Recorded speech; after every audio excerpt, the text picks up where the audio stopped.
Buen día, chicos. La semana pasada hablamos sobre el sentido del tacto.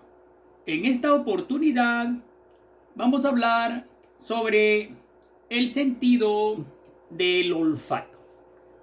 Presten bastante atención a este sentido, que es el encargado de detectar y procesar los olores. En la carátula están observando, ¿no?, el ingreso del aire a través de las fosas nasales que llevan los olores. Miren el aire, las flechas celestes, unas van hacia la zona superior, hacia las terminaciones nerviosas del bulbo olfatorio, quien va a llevar el olfato a través del nervio olfativo hacia el cerebro, donde se produce la sensación del olor. Y la otra porción de aire, como todos sabemos, va hacia los pulmones, ¿ya? Presten bastante atención porque es una clase bastante corta, chicos, pero presten la atención debida. Empezamos entonces el sentido del olfato.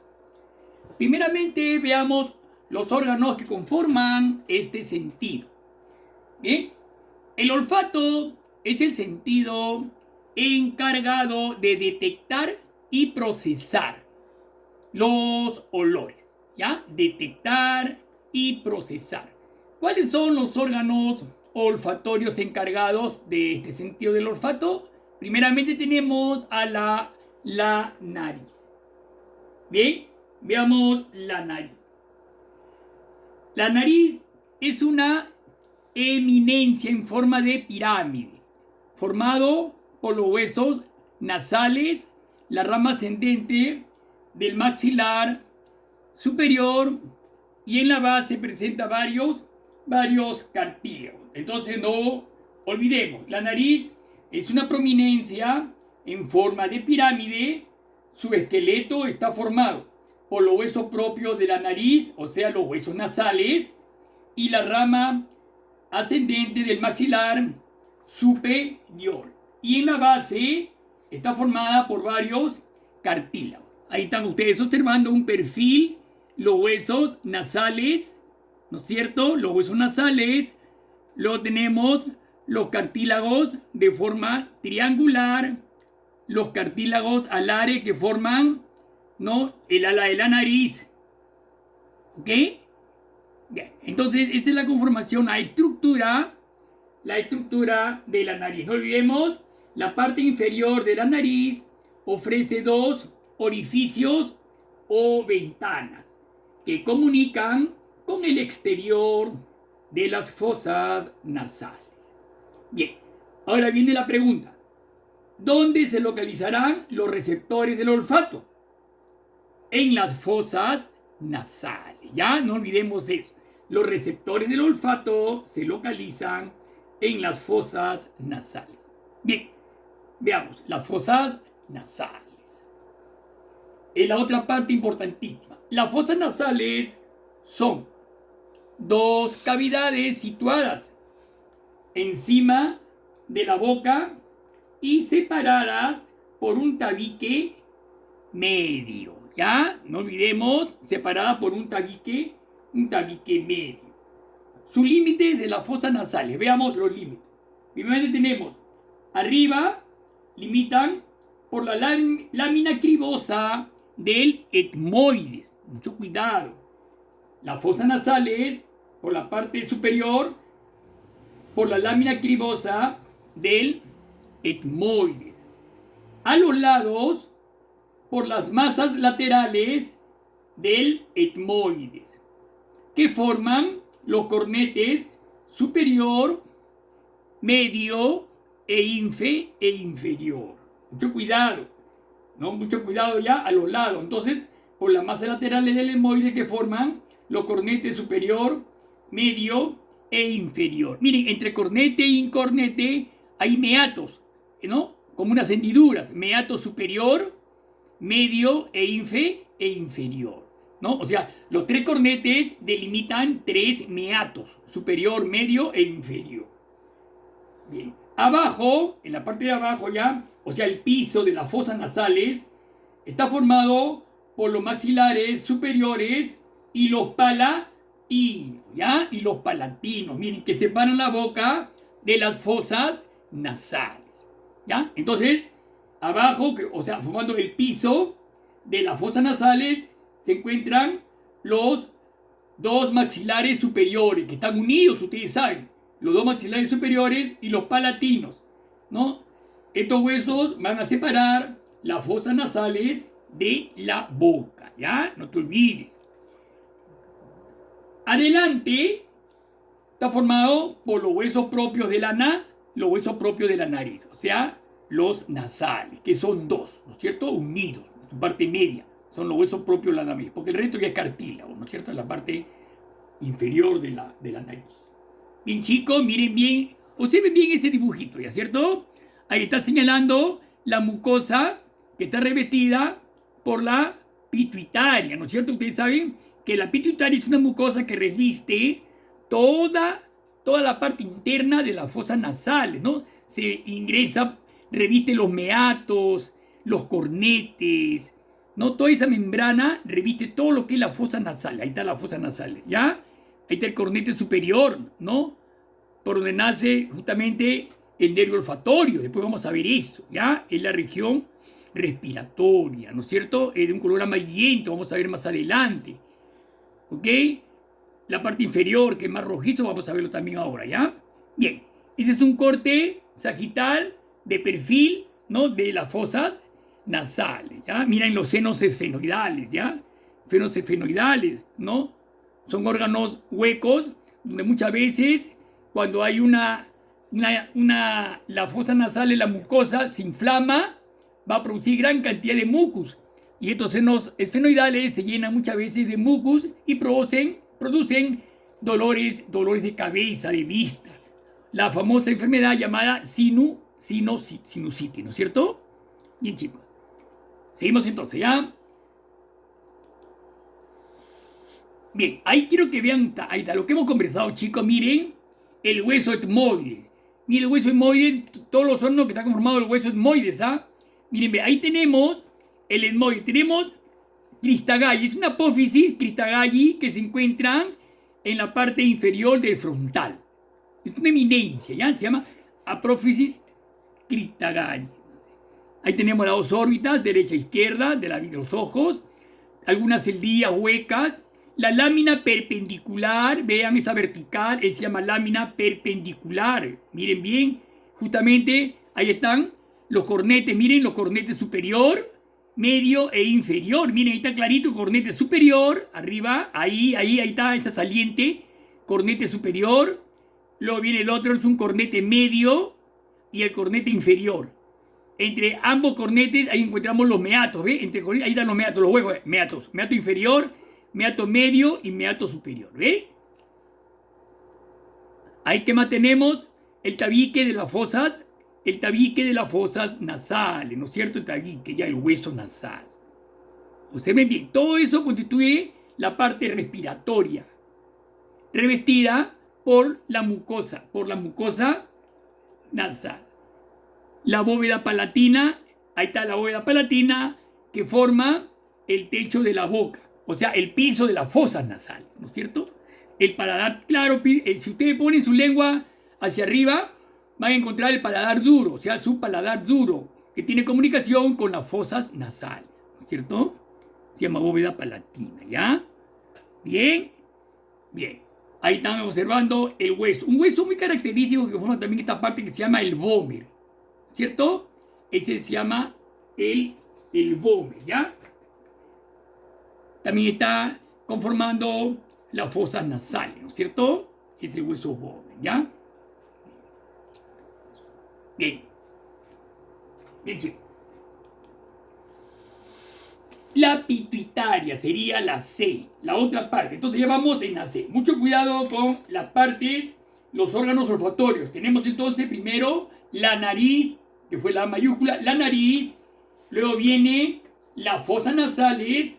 Y por último, la pituitaria. No olvidemos, chicos, entonces, no olvidemos que las fosas nasales comunican con el exterior, con las ventanas de la nariz. Ya hemos hablado, el tabique medio, que está formado por la lámina perpendicular del etmoides.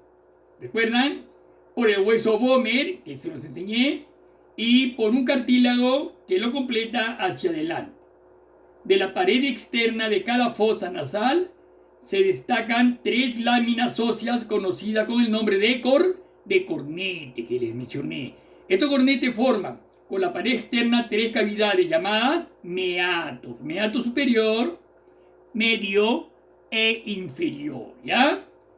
A los lados del tabique medio, por el contrario, las paredes son completamente lisas. Bueno, ya eso lo vimos. Pasamos a la pituitaria.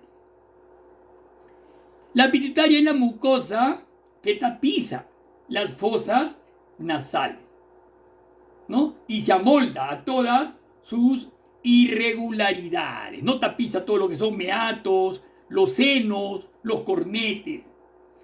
La pituitaria, encierra numerosas glándulas en racimo que secretan mucus. Mucho cuidado, ese mucus.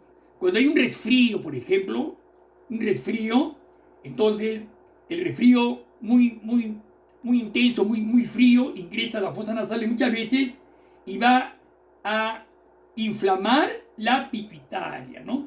Y los orificios que comunican los diversos senos y cavidades se obstruyen, ocasionando el malestar característico que todos conocemos como resfriado, ¿cierto? Porque hay mucha secreción glandular y se obstruyen todos estos orificios, produciendo el resfriado característico.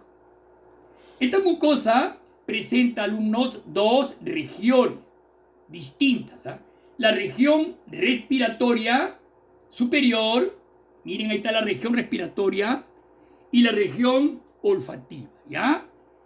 Ya está. Miren bien, ahí está la región olfativa superior y la inferior, la respiratoria. Hablemos primeramente de la región respiratoria. Miren bien, ocupa el meato inferior y la mitad inferior del meato medio, ¿ya? O sea, en la parte inferior, ocupa el meato inferior y la mitad inferior del meato medio. Es la región respiratoria. Contiene numerosos vasos sanguíneos, de ahí su color, ¿no? Que es media colorada por la cantidad de vasos sanguíneos que contiene. ¿Y cuál es su función? Calentar el aire respirado. Esa es la función, ¿no?, de esta región respiratoria. No olvidemos que el aire respirado tiene que entrar a una temperatura adecuada a los pulmones, ¿ya? A los pulmones. Entonces, esta región le va a dar la temperatura adecuada para que ese aire ingrese a los pulmones. Esa es su función,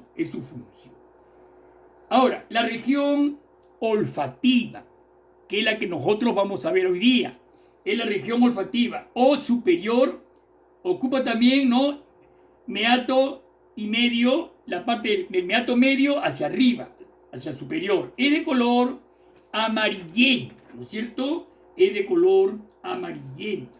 En esta región, vemos bien, miren bien,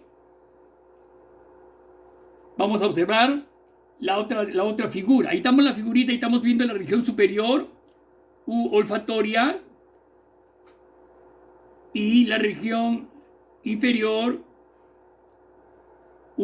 la región olfativa o superior, y la región inferior o respiratoria, ¿no es cierto? Ahí está en una respiración normal. Las flechas azules es una respiración normal. El aire va hacia los pulmones, ¿no es cierto? Vía tráquea, bronquio, tráquea, etc., ¿no es cierto? Las flechitas verdes es la olfacción, o sea, el aire que va hacia el nervio olfatorio, ¿cierto? Las flechitas verdes, ¿ve cómo se dirigen hacia el nervio olfatorio? Y las amarillitas, que la vía retronasal, ¿no es cierto? Bien. Muy bien, chicos. Van a prestar bastante atención a este esquema, chicos. Miren bien. Son 2 esquemas similares, el de la izquierda y la derecha, ¿ya? Quiero que vean bien, primeramente, miren bien, en la parte inferior, ahí tenemos el bulbo olfatorio, ¿ya? O sea, el nervio olfatorio es como parecido a un palito de fósforo, alumno. Imagínense ustedes un palito de fósforo. En la parte rojita del fósforo, la que enciende, viene a ser el bulbo olfatorio. Y la otra parte más delgado es el nervio olfatorio. Es una cintilla, como una cinta olfatoria. ¿Ya? Bien. Ahí están sus células mitrales, ¿no? A través de la cual, a través de un axón, van a formar la cintilla olfatoria. Ahí tenemos el hueso etmoides, ¿no? Tenemos la parte ósea, ¿no es cierto? El etmoides, el hueso etmoides. Y en la parte inferior, el epitelio nasal, o sea, la mucosa olfatoria, que termina en unas dendritas, que son las que van a captar el estímulo olfatorio, ¿ya? Son llamadas células receptoras. Ahí están las células. En la parte superior también igualmente tenemos el nervio olfatorio, cómo se dirige, ¿no? Hacia el cerebro. Ahí tenemos el bulbo que les hablé, las terminaciones nerviosas de la pituitaria amarilla, que le dije era de color amarillas, el tabique nasal, que también ya hablamos el tabique, las fosas nasales recubiertas de la pituitaria roja, ¿no es cierto? Que ya también hablamos de la zona inferior, pituitaria roja, los orificios nasales o ventanas de la nariz, el labio superior, los dientes y la lengua. Eso también ya lo conoce. Vayamos a la parte más importante, que es esa figura, alguno de la izquierda. ¿Ya? Quiero que detecten bien esto. Miren, hay dos eslabones. Los dos primeros eslabones, o sea, las neuronas, ¿ya? De la vía olfativa. Abajo tenemos la pituitaria. Mira, esas células cilíndricas que están, esa es la pituitaria, ¿ya? Esa es la pituitaria o mucosa, que contiene las células olfativas. Esas son las neuronas periféricas, ¿ya? Ese es el primer eslabón. Las neuronas periféricas, que son las que van a captar el sentido del olfato. Y en la parte de arriba, miren, esas son neuronas, se llama el bulbo olfatorio, ¿no? Esas son llamadas las células mitrales. Mira cómo se desprenden los axones, ¿ah? Todos se desprenden, ahí están los axones, ahí todos horizontalmente forman la cinta olfativa, miren, ¿ah? Cómo se desprende, ahí está la flechita, vean. Ahí está la flechita olfativa. Ya, empezamos entonces, ya chicos, empezamos, presten atención, miren, les explico, ¿ah? Bien, en esta región, entre las células cilíndricas de la mucosa, se encuentran otras fusiformes. Miren, ahí están las células cilíndricas, son las largas, tienen su núcleo ahí, pero entre ellas hay neuronas, ¿ya? Esas son las células, se llaman fusiformes y son bipolares, ¿ya? Miren, ¿por qué son bipolares? Porque son neuronas con dos prolongaciones. Hacia abajo está la dendrita y hacia la parte superior el axón, que se desprende, ¿ya? Por eso le dicen neuronas bipolares. Constituyen las neuronas receptoras bipolares. Esas son las que van a recepcionar el olfato, ¿ya? Cada célula olfativa emite una dendrita que sobresale de la superficie de la mucosa, ¿ve? Hacia abajo. Es la que va a captar el olor. Y un cilindro eje que atraviesa, sube hacia arriba el cilindro, atraviesa la lámina cribosa del etmoides, ¿ven cómo atraviesa las láminas? Y penetra en el lóbulo olfatorio, donde impresiona las neuronas centrales o células mitrales, ¿ya? Que es el segundo eslabón de la vía olfativa. Seguimos. Al entrar en contacto ambas neuronas, miren, ahí están ambas neuronas, al entrar en contacto, sus terminaciones constituyen el glomérulo olfativo. Ahí está el glomérulo olfativo, así llamado por su forma esferoidal, ¿ya? Entre los glomérulos. En cuanto a los axones de las neuronas centrales, miren hacia arriba, todos estos axones se dirigen horizontalmente y forman la cintilla olfatoria. Ahí está la cintilla olfatoria y sus fibras, luego de hacer escala en algunos centros olfatorios, terminan finalmente en los centros corticales del olfato, ¿no? Que están ubicados en la cara inferior del lóbulo temporal, ¿no es cierto? Entonces, las impresiones olorosas llegan hasta la corteza cerebral y se transforman en sensaciones olfativas. Bien, chicos, miren, observen bien, ahí están las neuronas centrales mitrales, debajo la glándula secretora del músculo, inclusive hay glándulas secretoras, glomérulos olfativos, los axones se dirigen hacia arriba y forman las cintillas olfatorias que se dirigen al cerebro con la sensación del olfato, la sensación olfativa. Le voy a volver a repetir y prestamos atención porque esta pregunta va a venir en el examen. Escuchen bien, en esta región entre las células cilíndricas de la mucosa se encuentran otras fusiformes y bipolares, las células olfativas, que constituyen las neuronas o receptores periféricos del olfato. Cada célula olfativa emite una dendrita que sobresale de la superficie de la mucosa y un cilindro, ¿bien? Ya, y hay un cilindro eje que atraviesa, ¿ves? Se dirige hacia la parte superior y atraviesa la lámina cribosa del etmoides. Miren los cilindros cómo atraviesan y penetran en el lóbulo olfatorio, ¿ya? El lóbulo olfatorio, donde impresiona la neurona central, llamada también célula mitral, o segundo eslabón de la vía olfativa. Ese es el segundo eslabón de la vía olfativa, ¿ya?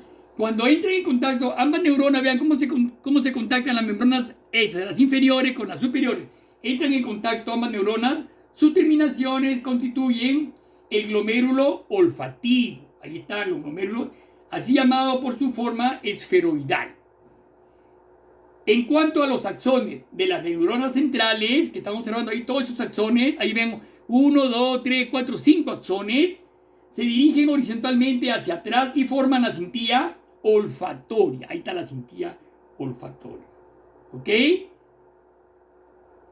Esta termina finalmente en los centros corticales del olfato. Terminamos entonces con las impresiones del olor, llegan hasta la corteza cerebral, donde se transforman en sensaciones olfativas. Diversos tipos de olfato, ¿no es cierto? Muy bien, chicos. Entonces, no olvidemos esa parte. Pasemos ahora a la fisiología del olfato. A ver, los estímulos del olfato olfatorio son partículas gaseosas en el aire que impresionan la pituitaria, lógicamente. Los olores se clasifican de acuerdo a la sensación que ellos provocan, ¿ya? Así, por ejemplo, miren, hay muchos tipos de olores, ¿no? Por ejemplo, los olores aromáticos, por ejemplo, ¿no? Por ejemplo, el anís, la canela, la vainilla, son olores aromáticos. Olores floríferos, olor a flores, yasmín, la rosa, la violeta, ¿no? Son unos olores característicos. Olores fructíferos, ¿no? La manzana, la pera, la naranja, ¿no? Olor a fruta. Olores etéreos, el éter, el alcohol, la benzina, son olores etéreos. Olores ardientes como el carbón, la madera quemada. Y olores pútridos, ¿no? Como los cadáveres, excrementos, huevo podrido. Son diferentes sensaciones gaseosas, porque los olores se transmiten al cerebro en forma de partículas gaseosas. De esa forma va a captar el nervio olfatorio a los olores, ¿ya? En forma gaseosa. Bien, chicos. Ahí tenemos, vean, las fosas nasales, ya clásicamente las terminaciones respiratorias, ¿no es cierto? El nervio olfativo que lo va a llevar al cerebro, lógicamente, ¿ya? Y las veces hacia abajo, ya saben ustedes que también van hacia los pulmones, el aire. Hay el paladar duro, que ya hablamos, ¿no? Los dientes y la lengua, que ya ustedes conocen. Ahí está el hueso, ¿no? El etmoides, ¿no? Está cortado. Ahí están los huesos nasales, ¿no es cierto? Ahí está claramente, se observa los huesos nasales, se observan la terminación nerviosa. Condiciones y caracteres de las sensaciones olfativas, alumnos. A ver, veamos algunas condiciones. Mira, las dendritas de las células olfativas pueden ser impresionadas por las sustancias olorosas, como ya ustedes conocen, ¿no? Con tal que llenen, para que se produzca esto, deben haber las siguientes condiciones para que los olores lleguen al cerebro. ¿Qué cosa debe haber? ¿Qué condiciones deben ser las adecuadas para llevar estos olores al cerebro? Primero, las partículas han de ser gaseiformes, ¿no es cierto? En forma de gas, es decir, presentarse bajo la forma de un gas o de un vapor, ¿cierto? Un gas o de un vapor. Seguidamente, estas partículas han de impresionar la mucosa, o sea, la pituitaria. Tú dices la mucosa pituitaria. La mucosa debe ofrecer una humedad moderada, ¿ya? Una humedad moderada que favorezca, ¿qué cosa? La disolución del gas, ¿ya? Además, la mucosa, al estar húmeda, va a favorecer la disolución del gas para que ese olor pueda ser llevado al cerebro. Mucho cuidado, como le vuelvo a repetir, antes se lo dije, cuando las mucosidades, por ejemplo, en las fosas nasales, en todo lo que es pituitaria, se acumulan en la superficie de la mucosa, cuando hay un resfriado, por ejemplo, como sucede el resfrío, se perciben muy mal los olores, ¿no? Usted cuando está catarrado, no puede respirar, va a ver cómo el sentido del olfato se pierde. Y como está en comunicación con la lengua, con el gusto, también el gusto se pierde. Eso es bien característico en un resfriado, ¿no es cierto? Hay pérdida del olfato y del gusto, ¿ya? Mucho cuidado. Concluyendo con el umbral de excitación y agudeza olfatoria, ¿no? ¿Qué es el umbral? Dice, umbral de excitación. El umbral es la cantidad mínima de sustancia olorosa necesaria para que sea percibida como tal, ¿ya? Entonces, es la cantidad mínima de sustancia olorosa para que sea percibida como tal por el cerebro, ¿ya? Es un umbral.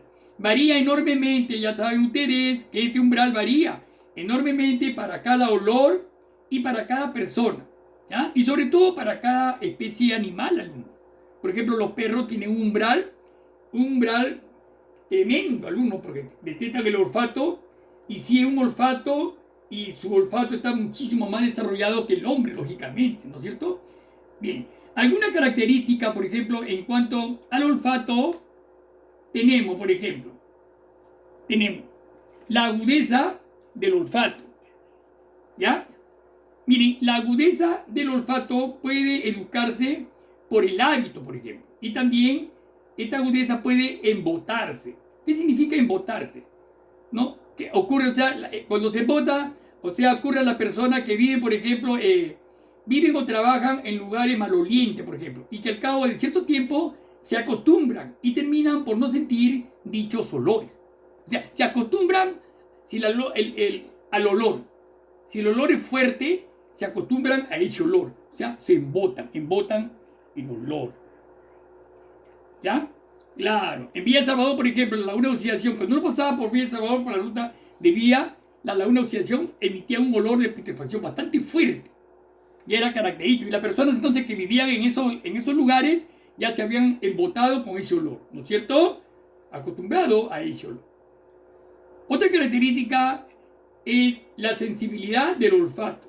La sensibilidad del olfato decrece con el uso del tabaco, por ejemplo. Personas que fuman mucho, ¿no? Y con ciertas afecciones como el resfrío, que consiste, como le voy a repetir, en la inflamación de la pituitaria, cuyas células segregan gran cantidad de mucus, ¿no? Entonces, decrece, ¿no? Con el tabaco y con los resfríos. El papel del olfato, ¿no? Por ejemplo, este sentido desempeña un papel muy importante, el olfato, en las relaciones de los animales con el mundo exterior y con sus semejantes. También en el hombre, ¿no? En el momento de tomar los alimentos, por ejemplo, el olor de las sustancias alimenticias provoca, con la secreción de la saliva y de los jugos gástricos, la actividad gastrointestinal, intestinal, ¿no? Bien, chicos, creo que hasta acá hemos cumplido en cuanto al sentido del olfato. No olviden en la plataforma sus trabajos y envíenlos. Nos vemos. Hasta luego.